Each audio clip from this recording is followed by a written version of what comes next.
Eduardo Artacho Neto. Paulo, obrigado pelo contato com a gente aqui na Sagres. Boa tarde. Boa tarde. Sempre bom falar com vocês, gente.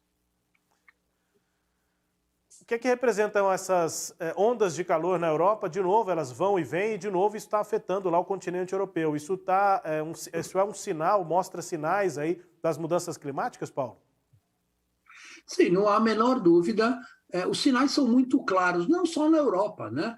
O Brasil está tendo, ao longo deste ano inteiro, um aumento muito forte dos eventos climáticos extremos, com chuvas fortes em Minas, na Bahia, escorregamento de terras em Petrópolis, em Paraty, e uma seca muito forte desde o ano passado no Brasil Central, que está fazendo com que a gente, inclusive, pague mais caro pela eletricidade.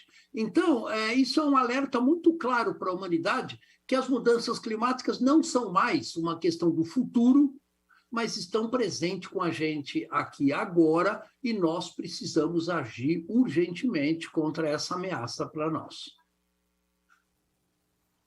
Pois é, Paulo, e o que realmente está mudando no clima? A gente fala mudanças climáticas, né, como sendo assim um lugar comum, mas efetivamente o que é que está mudando e quais são as causas dessa mudança? Olha, são 3 principais mudanças que eu colocaria, né? O primeiro é o aumento gradual da temperatura em todos os cantos do nosso planeta. Algumas regiões já se aqueceram 3 graus e meio, outras regiões da ordem de 1 grau. O segundo aspecto é a mudança no padrão de chuva, que é essencial para a agricultura, não só do Brasil, mas do mundo como um todo. Estamos observando chuvas concentradas, mais intensas, o que é muito ruim para a agricultura. E para as cidades também, causando inundações e assim por diante, né? Então, esses são 2 aspectos importantes das mudanças climáticas.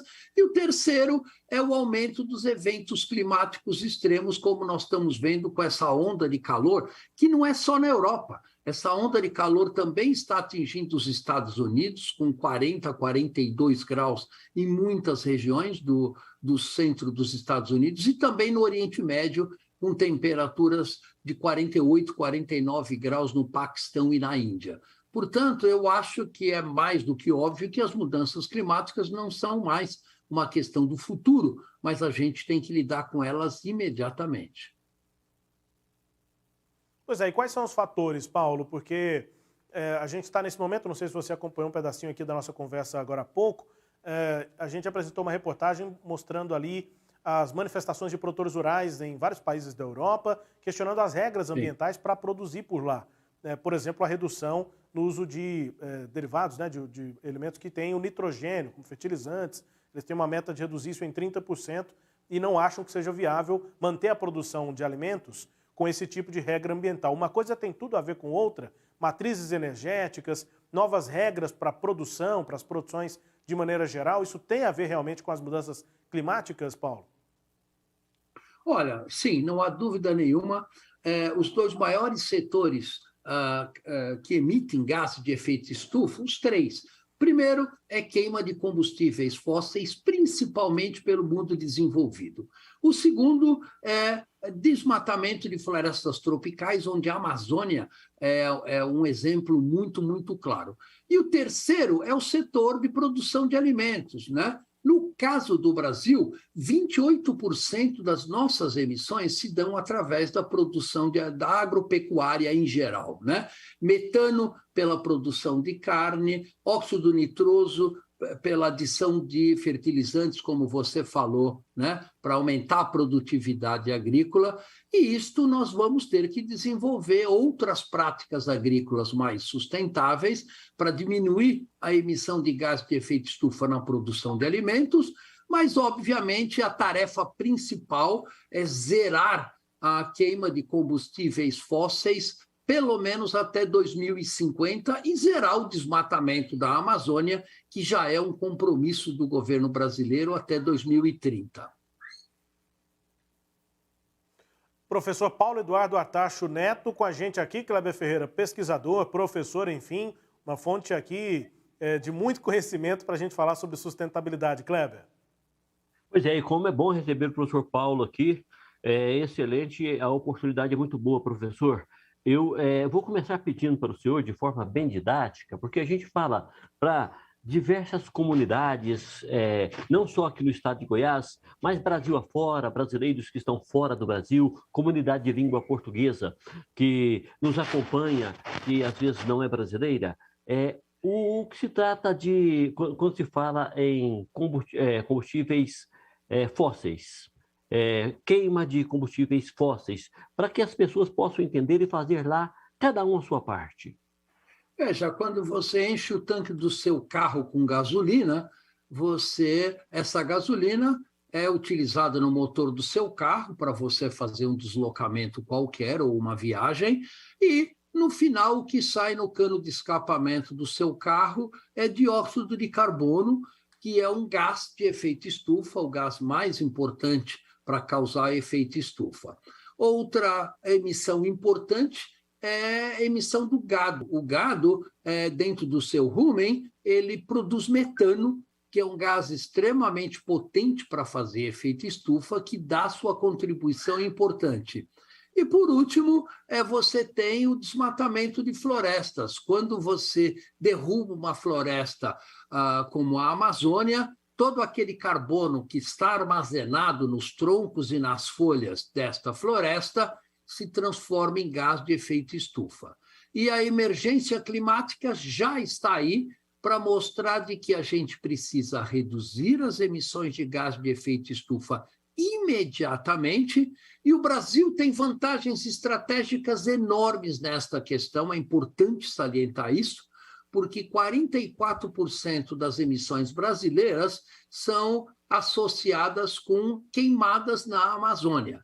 E, basicamente, não há nenhuma maneira mais fácil, barata e rápida de reduzir emissões do que você parar e zerar o desmatamento da Amazônia. Isso é uma tarefa que o governo brasileiro já assinou um compromisso de zerar essas emissões até 2028 e que esperamos a gente implemente políticas públicas e que o legislativo e o judiciário contribuem, porque essa é uma tarefa fundamental para o nosso país, inclusive para garantir a chuva que irriga o Brasil Central, que irriga Mato Grosso, Goiás, Tocantins, porque essa chuva é processada pela Amazônia e, ao desmatar a Amazônia, nós estamos comprometendo o futuro da produtividade agropecuária brasileira.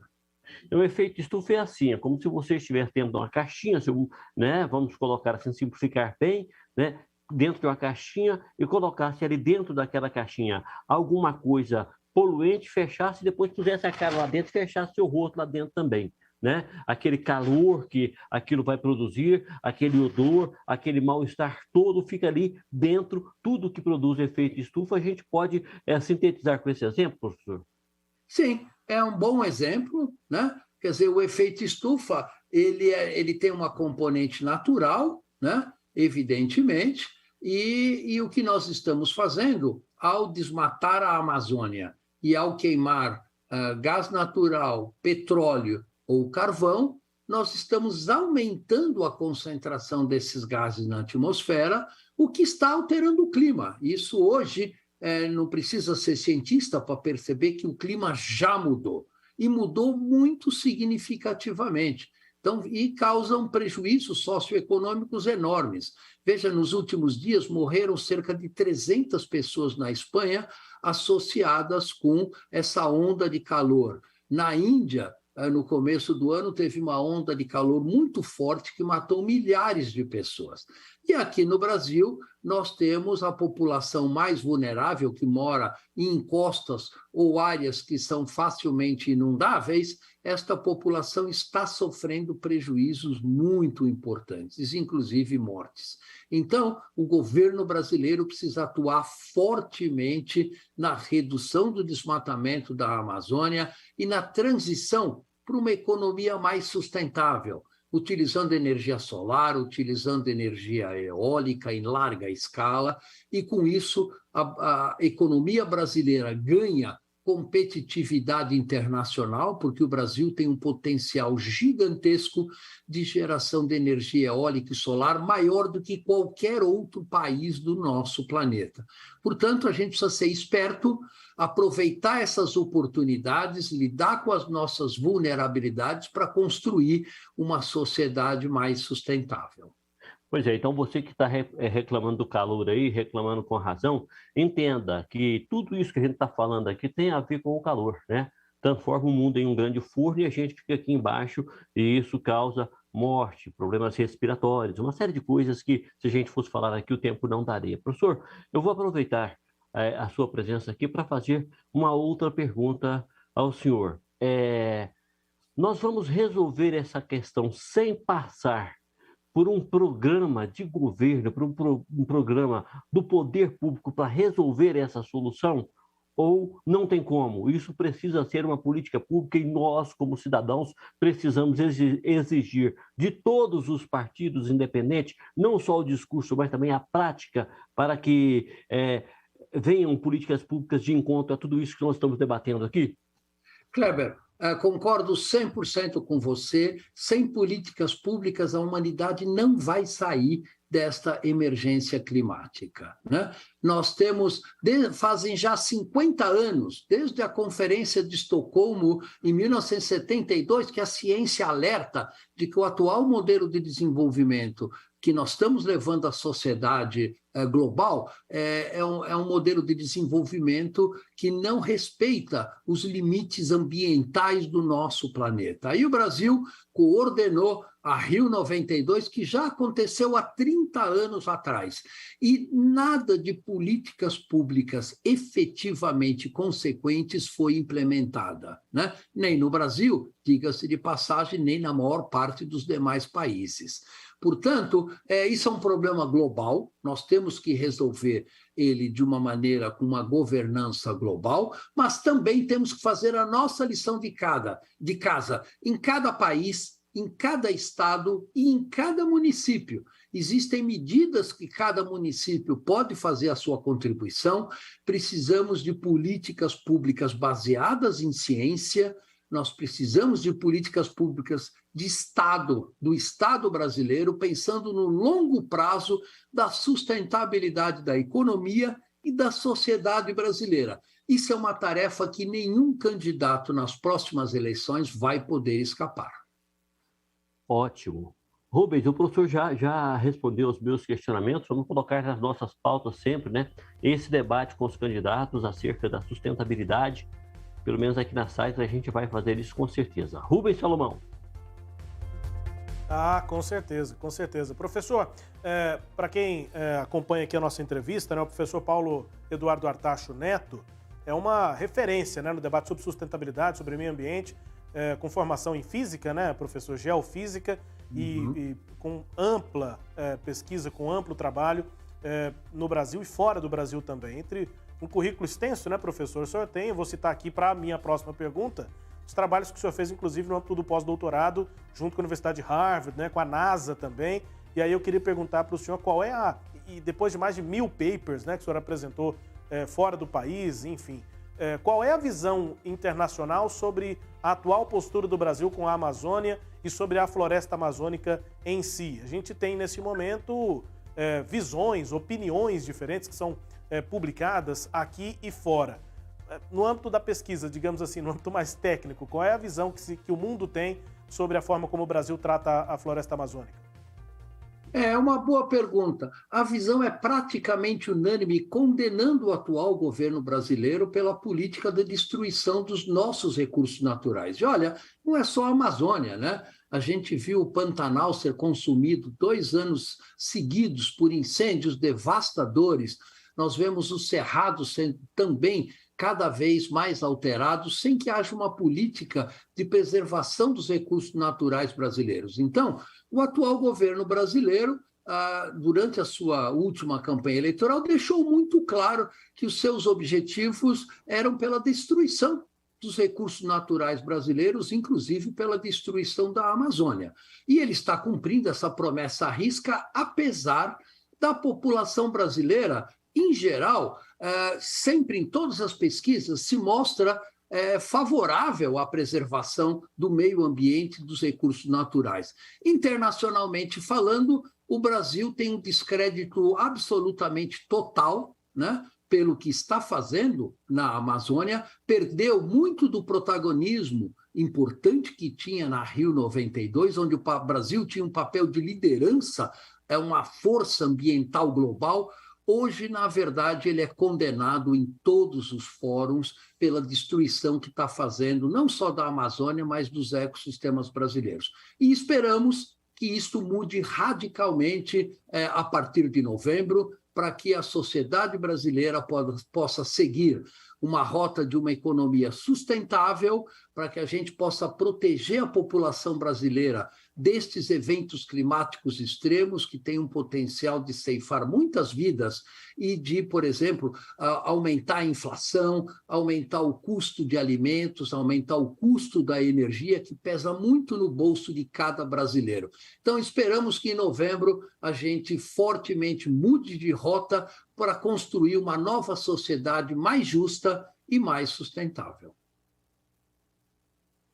Trazendo aqui para a nossa região, professor, o senhor fala para Goiás, né, para a região centro-oeste do Brasil, pela Sagres, o MAP Biomas divulgou os dados, né, de desmatamento também no Cerrado, e nos últimos 2 anos, 20 e 21, aumentou em 36% o desmatamento do Cerrado. Qual é a visão que o senhor tem sobre esse bioma? Eu falei que vamos trazer para o nosso lado, mas o Cerrado influencia no país inteiro, né, inclusive por conta dos rios, enfim, né? Conhecido como berço das águas. Enfim, o desmatamento do Cerrado influencia de que maneira e que visão o senhor tem sobre a atual situação do Cerrado? A gente fala muito da Amazônia, mas, na verdade, a gente deveria focar mais no Cerrado, porque o Cerrado é o berço da maior parte das bacias hidrológicas do nosso país, né? Então, a gente tem que cuidar tão bem do Cerrado quanto a gente está se preocupando com a questão da Amazônia. E, infelizmente, o Cerrado tem vulnerabilidades para as mudanças climáticas muito fortes. O Cerrado é uma região que já está se tornando mais seca, né? E com o avanço das mudanças climáticas, esta redução da precipitação, todos os modelos climáticos deixam muito claro, só vai piorar ao longo dos próximos anos e das próximas décadas. Isso coloca em perigo o fato do Brasil ser uma potência na produção de alimentos, porque daqui a alguns anos isso pode não ser verdade, né? Isso pode cair por terra pela mudança climática, pela redução da chuva e pela redução das condições adequadas que permite hoje o Brasil ter uma alta produtividade agrícola. O setor agrícola sabe disso, está preocupado com essa questão e preocupado em desenvolver técnicas agrícolas, primeiro, que possam fixar mais carbono no solo, né? O chamado agricultura de baixo carbono que a Embrapa está desenvolvendo, e também nós vamos ter que desenvolver novas espécies de cultivos que dependem menos da precipitação e da chuva, que usem menos água, porque o Brasil, infelizmente, já está se tornando uma região mais seca, de acordo com todas as medidas que estão sendo feitas por várias regiões brasileiras. Então, nós temos que cuidar do nosso cerrado tão bem quanto a gente se preocupa com a Amazônia, reduzindo o desmatamento a zero e, mais do que isso, recuperando as áreas degradadas do Cerrado e da Amazônia para tornar essas regiões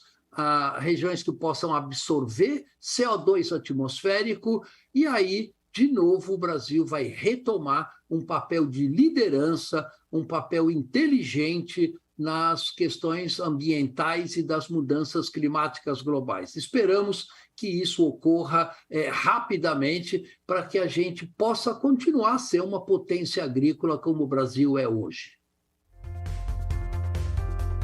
Tomara, né, professor, que esse caminho seja trilhado, que essas pesquisas avancem, essa secura aqui do Cerrado a gente sente na pele, né? Inclusive agora, mês de junho para adiante, secura aqui bastante intensa, né? E está ficando cada vez pior.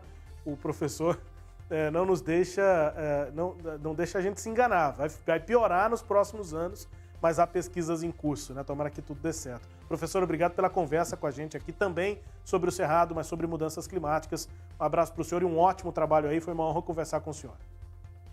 Eu que agradeço, é sempre bom conversar com vocês e seus telespectadores.